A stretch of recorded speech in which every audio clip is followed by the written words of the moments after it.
I've made myself a very simple tool to sort of help me with the sanding. This is just an old, it's an old handle off a small file.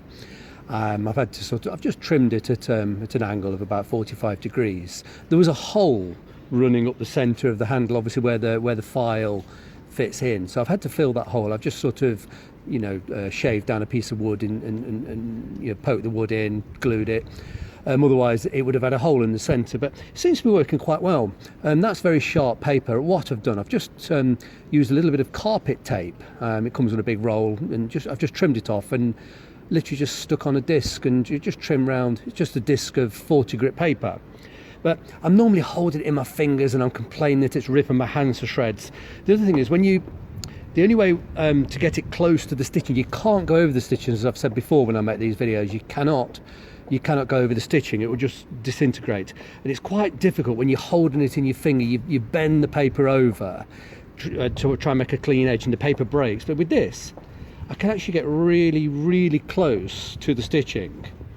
And it's worked quite well. I've done this area here just in about 5 minutes, and I can get very, very, very close to the stitching and get on a nice even pressure. Moreover, it's not ripping my bloody fingers to shreds.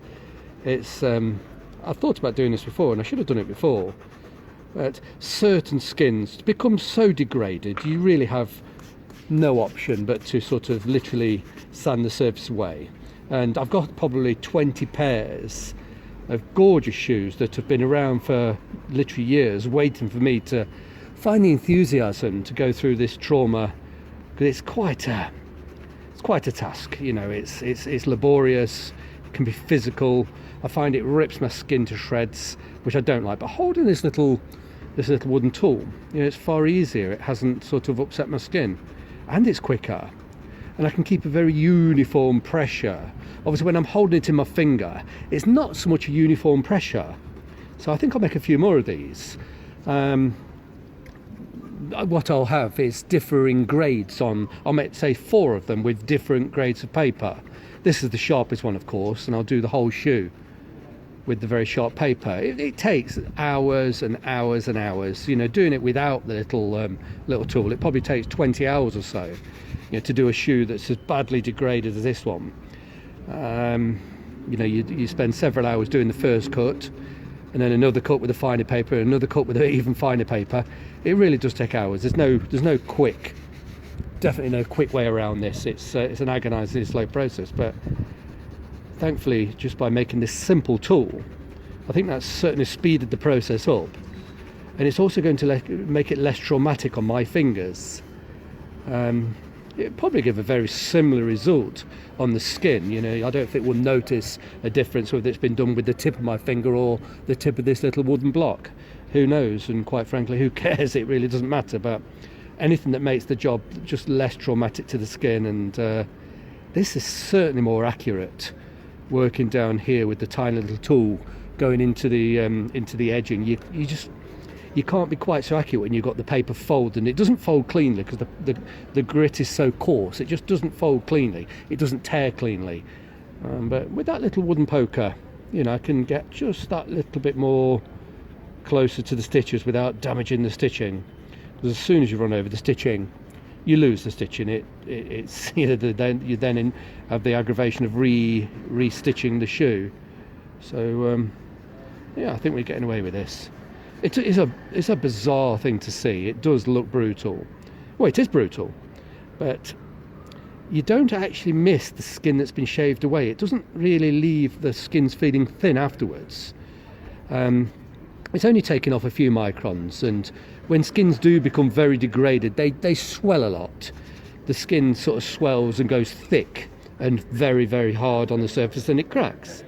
And it's purely the cracking I'm taking away, the swollen and degraded. And what's left underneath is extremely fresh, very soft, very supple, and it will respond well to moisturisers. It will respond very well to dye, because this, of course, has got to be re-dyed.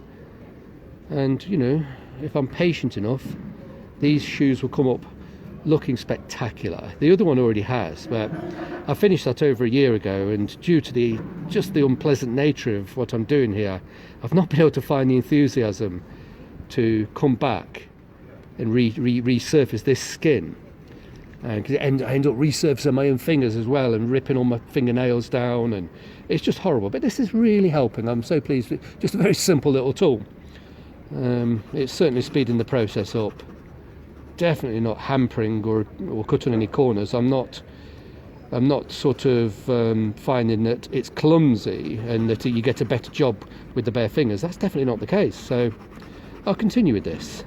Even so, it's going to take me many hours, but I'm just really looking forward to getting to wear these pair. You know, they were made in 1969 by George Cleverly. Very special. Oh yes, that's nice. But as you can see, there's still a huge way to go on these. Even if it cuts the time in half, it's still going to take upwards of 10 hours to go all the way through. But truthfully, I don't think it'll cut in half, but it might take 25% off the time. But it will save my little fingers, and it's definitely not going to do a worse job. It's definitely a little job worth doing. You know, but probably took me 15 minutes to trim this tool. And it's not going to break. I just need a few more of them with different grades. I don't want to be stopping and peeling the paper off, sticking a finer paper on. I'll just make a few more with different grades of paper. No, I'm really pleased with that. I'm not going to continue on camera because obviously it's massively boring to watch, but you get the idea.